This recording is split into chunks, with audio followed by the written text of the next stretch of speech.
El aire olía a desinfectante y a talco para bebés. Un olor a comienzos. Me senté en una silla de plástico en un pequeño despacho vacío, al final del pasillo de maternidad. Acababa de tener en brazos a mi sobrino. 7 libras de vida nueva y perfecta, envuelto en una manta azul. Mi hermano me había dado una palmada en la espalda, con los ojos brillantes de lágrimas de felicidad. Se supone que yo debía sentir algo parecido, alegría, orgullo, pero por dentro solo había un zumbido sordo. Un vacío helado. No podía quitarme la imagen de la cabeza. La camisa estaba tirada sobre nuestra colcha esta mañana, cuando volví a casa después de un turno de noche. Una camisa polo, de color azul oscuro. No era mía. Era de una talla que no me había valido ni en el instituto. Olía a un perfume caro y desconocido. Un olor que se aferraba a la tela como una mancha. Holly estaba en la ducha, tarareando una canción. Como si nada. Como si esa prenda de otro hombre no estuviera gritando su traición desde el centro de nuestra cama. No dije nada. Ni siquiera la toqué. Solo la miré. Y sentí como el suelo se abría bajo mis pies. Cogí las llaves del coche y me fui. Ahora, aquí, en este lugar de vida nueva, el zumbido en mi cabeza era un rugido. Una enfermera pasó por la puerta y me dedicó una sonrisa cansada. Intenté devolvérsela pero sentí que los músculos de mi cara no respondían. Miré mis manos apoyadas sobre el escritorio. Manos ásperas, llenas de callos y pequeños cortes. Manos que sabían arreglar cosas. Podía desmontar un cuadro eléctrico y volver a montarlo con los ojos cerrados. Pero esto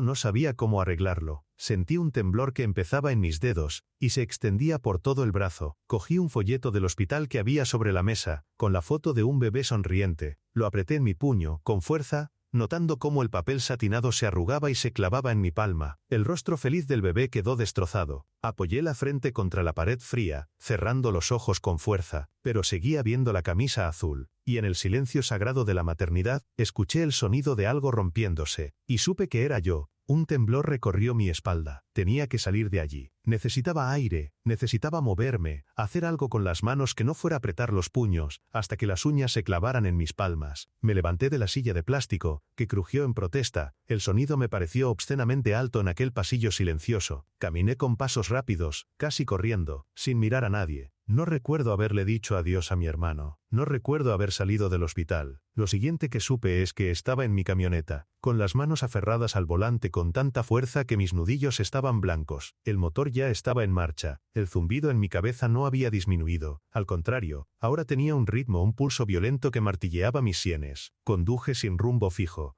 con la imagen de la camisa azul parpadeando en mi mente como una luz de neón rota. Cada semáforo en rojo, cada coche que se cruzaba en mi camino, era una afrenta personal, un obstáculo que me hacía querer pisar el acelerador a fondo. Mi mente caótica empezó a conectar puntos al azar. El perfume caro, las veces que Holly había llegado tarde, diciendo que estaba con sus amigas, las llamadas que cortaba rápidamente cuando yo entraba en la habitación. Eran pequeños detalles, insignificantes por sí solos, pero ahora se unían para formar un monstruo horrible y coherente. Me sentí como un idiota, el electricista que podía ver un fallo en un circuito complejo con solo escucharlo, pero que no había visto la sobrecarga que estaba quemando su propia casa. El hombre que arreglaba los problemas de los demás, mientras el suyo crecía en la oscuridad. De repente, me di cuenta de que estaba aparcado frente a mi propia casa. El sol de la tarde le daba un brillo cálido a la pintura blanca. El césped necesitaba un corte. Un triciclo de un niño vecino estaba volcado en la acera. Todo parecía tan normal, tan terriblemente normal. Y esa normalidad era una mentira. Apagué el motor. El silencio repentino fue casi tan doloroso como el ruido. Me quedé allí sentado durante varios minutos,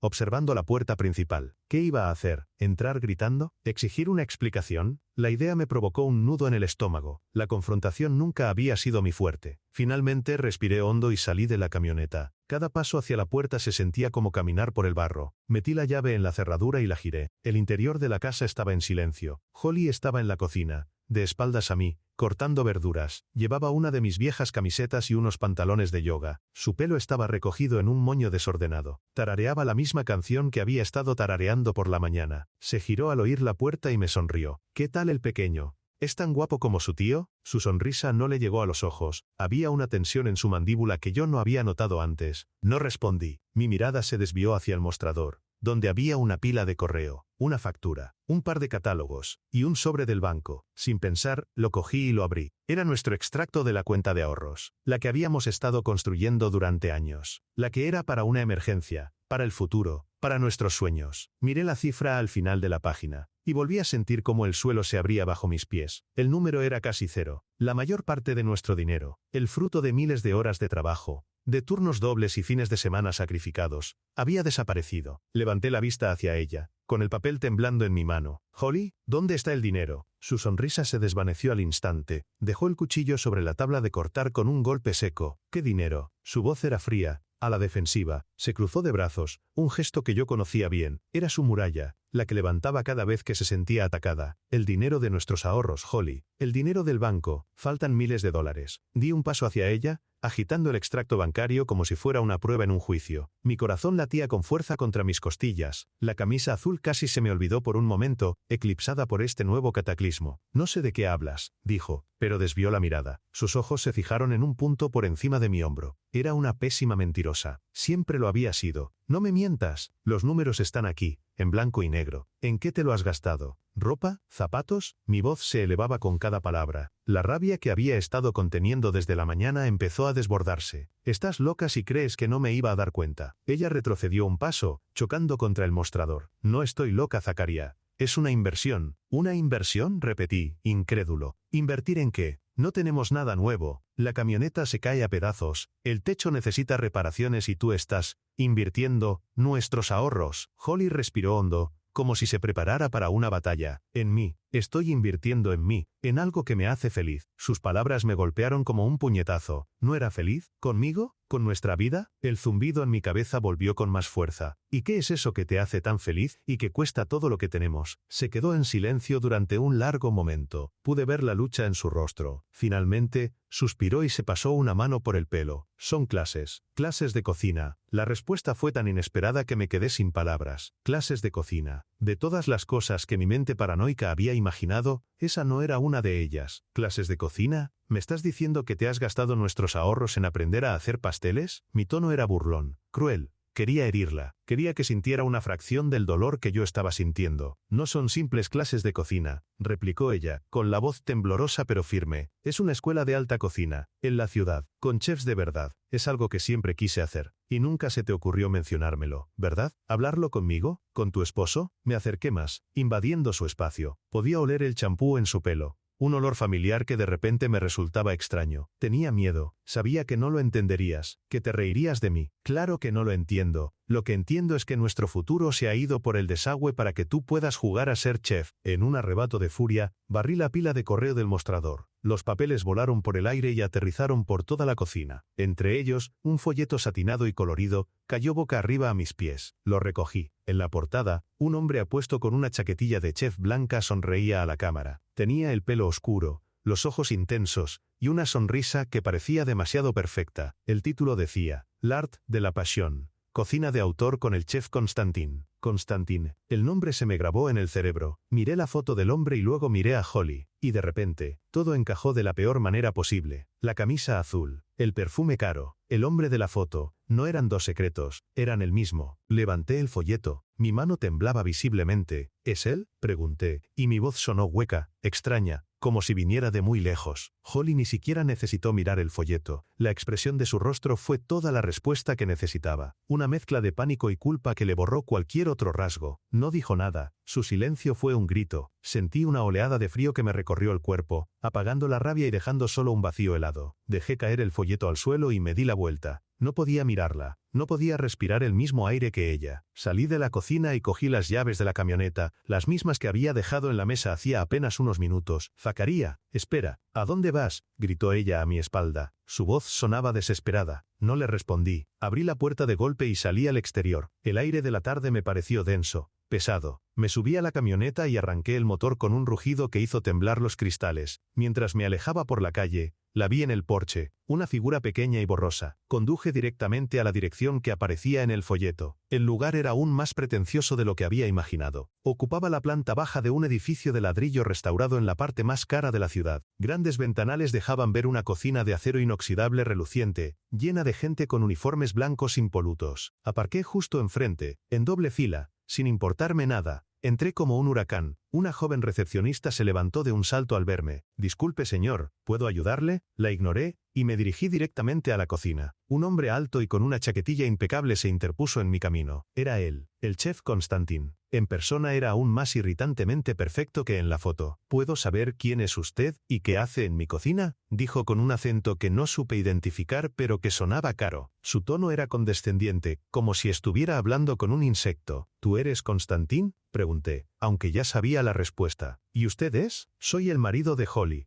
solté. El nombre pareció sorprenderle por un instante. Una pequeña fisura apareció en su fachada de superioridad antes de que la recompusiera. «Ah, sí, Holly, una estudiante con mucho potencial», dijo, saboreando la última palabra. La forma en que lo dijo me revolvió el estómago. «Quiero saber cuánto debe». Constantin enarcó una ceja. «Disculpe, pero los asuntos financieros de mis estudiantes son confidenciales. No me importa, me ha arruinado. Quiero saber la cifra exacta». Di un paso hacia él, disfrutando de la forma en que retrocedió instintivamente. «¿Arruinado? Yo no lo llamaría así. Yo lo llamo una inversión en talento. Una pasión no tiene precio». La palabra pasión, de nuevo, dicha por él, sonaba como el peor de los insultos. Sentí que iba a perder el control. Sabía que si me quedaba allí un minuto más, acabaría rompiéndole esa sonrisa perfecta. Me di la vuelta y salí de allí, con su risa suave y burlona siguiéndome. Volví a la camioneta, con el corazón martillándome en el pecho. Me sentía impotente. Él tenía el control, tenía el dinero de Holly, tenía a Holly, y yo no tenía nada. Me apoyé en el volante, respirando con dificultad. ¿Qué podía hacer? ¿Cómo podía luchar contra eso? Entonces, la vi, mi camioneta, mi vieja y querida camioneta. La había restaurado yo mismo, pieza por pieza. Era mi orgullo, la única cosa verdaderamente mía. Y en ese momento, en medio de mi desesperación, tuve una idea terrible y agresiva. Una idea nacida de la necesidad de hacer algo, cualquier cosa para recuperar el control. Saqué el teléfono y busqué el número de un tipo que conocía, un mecánico que siempre había codiciado mi camioneta. Marqué el número. «Benny, soy Zack, hablemos de la camioneta. Te la vendo». Vender la camioneta fue como amputarme un brazo. Benny no hizo demasiadas preguntas, solo asintió con una mezcla de lástima y avaricia mientras contaba los billetes en mi mano. Era un fajo de dinero sucio y arrugado, el valor de años de sudor y grasa condensado en un sobre Manila. No volví a casa, no podía. En lugar de eso, conduje el coche de alquiler, un sedán anónimo que no sentía mío, de vuelta a la escuela de cocina. Entré con la misma brusquedad que la primera vez, pero esta vez llevaba el sobre en la mano. Constantin estaba dando instrucciones a un grupo de estudiantes. Me vio y su sonrisa se tensó. Caminé directamente hacia él. Abrí el sobre y vacié todo el dinero sobre una impecable encimera de acero inoxidable. Los billetes se esparcieron, algunos cayeron al suelo. El silencio se apoderó de la cocina. Todos los ojos se clavaron en el desastre de dinero en efectivo. «Ahí está», dije, con la voz ronca. «El resto de la matrícula de mi mujer. Ahora está pagado. Todo. No quiero que la vuelvas a llamar. No quiero que te le acerques. Se acabó». Constantin me miró. Luego miró el dinero con una expresión de puro desdén, como si acabara de tirar basura en su santuario. «Esto es muy rústico», dijo con frialdad. «Pero si insiste», hizo un gesto a la recepcionista. «Recoja esto y emita un recibo a nombre de Holly. Su curso está cancelado». Salí de allí sintiendo un extraño vacío. No era una victoria,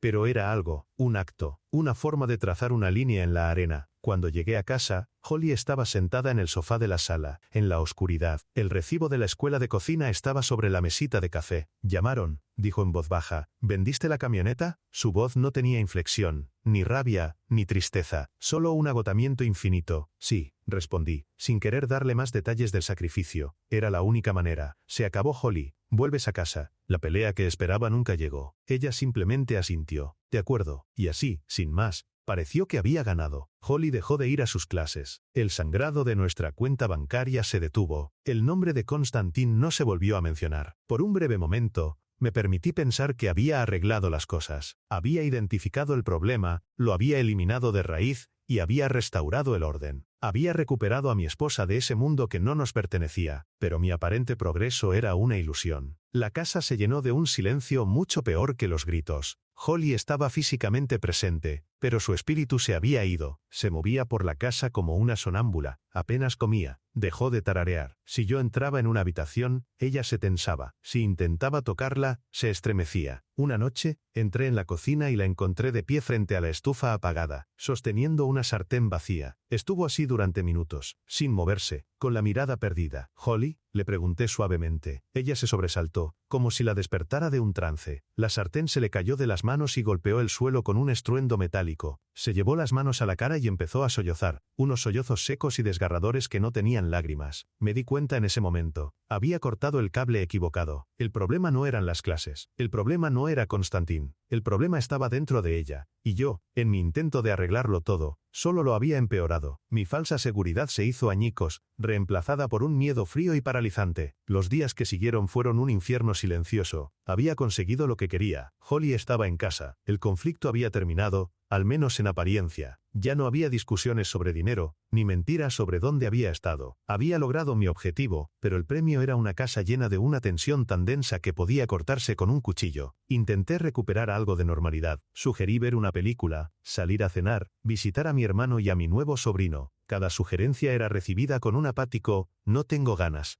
o un simple encogimiento de hombros. Mi Victoria se sentía completamente hueca. Su comportamiento se volvió cada vez más errático. Una mañana la encontré en el jardín, a las 5 de la madrugada, arrancando las malas hierbas con una energía frenética, como si su vida dependiera de ello. Al día siguiente, no salió de la cama. Pasaba horas mirando el techo, sin hablar, sin moverse. Empezó a cocinar de nuevo, pero no era la cocina casera y reconfortante que yo conocía. Eran platos extraños y complicados, recetas que debió aprender en sus clases. Cocinaba durante horas llenando la cocina de olores exóticos, pero luego no probaba un solo bocado. Simplemente lo dejaba todo en el mostrador para que se enfriara. Me di cuenta de que al pagar su deuda, no la había liberado, la había atrapado. La había arrastrado de vuelta a una vida que ella claramente ya no quería, y el resentimiento era un veneno que se filtraba en cada rincón de nuestra casa. Me sentía más como un carcelero que como un marido. La extrañaba terriblemente, no a esta extraña silenciosa que habitaba mi casa, sino a la Holly de antes, la que se reía de mis malos chistes, la que me robaba las papas fritas del plato, la que me abrazaba al llegar a casa del trabajo. Esa mujer había desaparecido. La revelación del coste real de mi éxito llegó una tarde de sábado. Estaba intentando arreglar un grifo que goteaba en el baño, buscando la normalidad en la única cosa que todavía sabía hacer, arreglar cosas. Escuché un ruido en la sala, un golpe sordo, seguido del sonido de algo rompiéndose. Corrí hacia allí. Holly estaba de pie en medio de la habitación, con la respiración agitada. Había tirado al suelo un marco de fotos. El cristal estaba hecho añicos. Era una foto de nuestra boda. Nosotros dos, sonriendo, jóvenes, y llenos de una esperanza que ahora parecía una broma cruel. «Holly, ¿qué pasa?», le pregunté,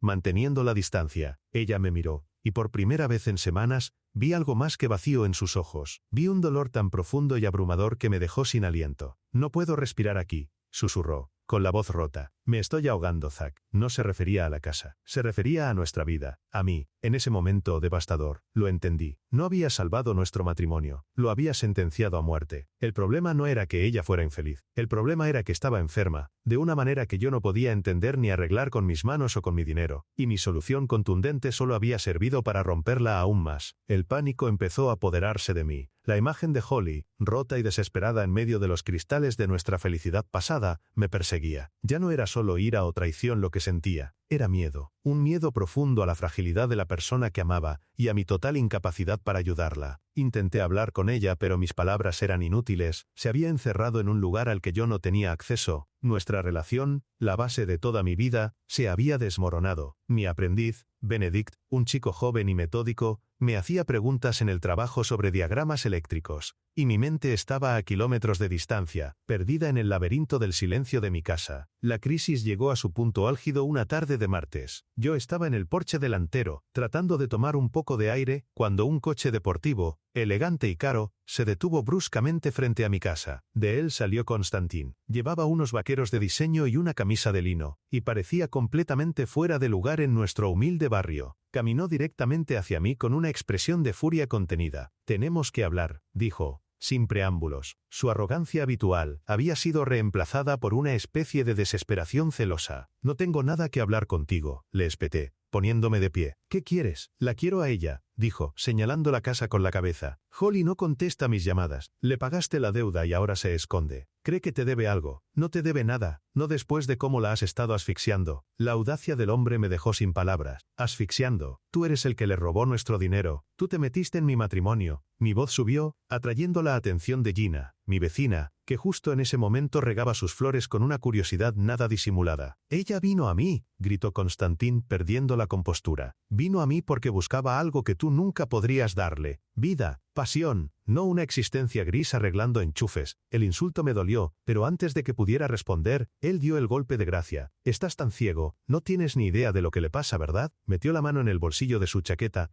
y sacó unos papeles doblados. Me los arrojó al pecho. Léelos. Intenté que buscara ayuda. Le concerté una cita, pero se acobardó. Tenía miedo de lo que pensarías tú, su carcelero. Los recogí del suelo con manos temblorosas. Eran formularios de admisión para un centro de tratamiento, una clínica de salud mental. En la sección de diagnóstico preliminar, escrita con la letra pulcra de un médico, había 2 palabras que hicieron que mi mundo se detuviera por completo: trastorno bipolar. Y debajo, en la sección de factores contribuyentes, una nota. El paciente describe una relación extramatrimonial y un gasto compulsivo como posibles síntomas de un episodio maníaco. La camisa azul, el dinero, las clases, Constantine. No eran la causa, eran los síntomas. Todo mi enfado, toda mi búsqueda de culpables, había estado dirigida en la dirección equivocada. Miré a Constantin, que me observaba con una expresión de cruel triunfo, y luego miré mi casa, donde Holly estaba atrapada no solo por mí, sino por una enfermedad que yo ni siquiera sabía que existía. Me sentía al borde del abismo, sin opciones, sin respuestas, solo con la verdad más devastadora que jamás había enfrentado. Dejé que Constantin se fuera. No tenía fuerzas para pelear. Me quedé en el porche, con los papeles en la mano, sintiendo el peso de cada palabra impresa en ellos. Trastorno bipolar. Episodio maníaco. Las frases daban vueltas en mi cabeza, reordenando dolorosamente cada recuerdo de los últimos meses, de los últimos años. Su energía frenética, seguida de semanas de apatía, sus ideas grandiosas y sus gastos impulsivos. Todo tenía un nuevo y terrible sentido. No era una traición simple. Era algo mucho más complejo y aterrador. Entré en casa. El silencio era el de siempre, pero ahora lo entendía de otra manera.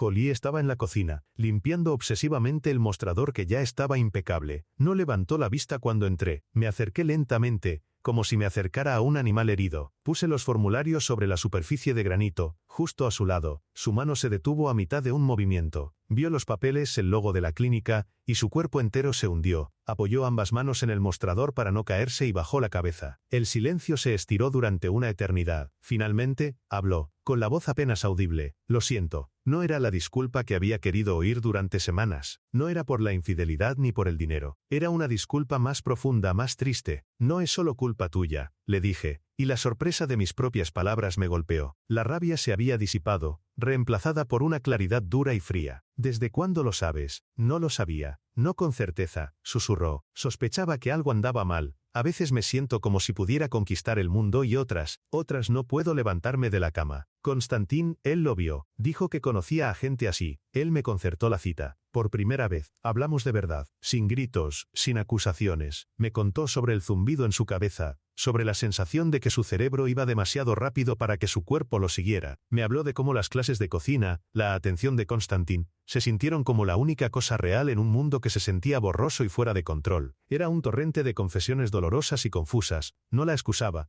pero la explicaba. Entendí que la mujer que amaba estaba luchando una batalla que yo ni siquiera sabía que existía. Cuando terminó de hablar, se quedó mirándome, con los ojos llenos de lágrimas y de miedo, esperando mi veredicto. Y ahí estaba mi elección final, la más difícil de mi vida. Podía aferrarme a la traición, al dolor, y marcharme para salvarme de los restos de nuestro matrimonio. Era la opción fácil, la que cualquier hombre en mi situación probablemente tomaría. O podía quedarme y enfrentar la enfermedad que nos había destrozado. Podía intentar ayudar a esta mujer, que era tanto una extraña como la persona que mejor conocía en el mundo. Miré su rostro, el rostro que había amado durante la mitad de mi vida, y vi el terror que sentía. Mi identidad como el que arregla las cosas fue puesta a prueba. Esto no era un circuito eléctrico, no tenía un manual de instrucciones. Cogí los formularios de la encimera. Mi mano se detuvo en el número de teléfono de la clínica. Mi mirada se encontró con la de Holly. Ella contuvo la respiración. Podía coger las llaves de mi coche de alquiler y marcharme para siempre. Empezar de nuevo. O podía hacer esto. Tomé mi decisión. No dije nada. No hacía falta. Con mi otra mano, saqué mi teléfono del bolsillo. Sin romper el contacto visual con ella, empecé a marcar los números que aparecían en el papel, uno por uno. No era un final feliz. Quizás nunca lo sería. Pero era un comienzo. El verdadero trabajo, el trabajo de arreglar lo que parecía irreparable, acababa de empezar.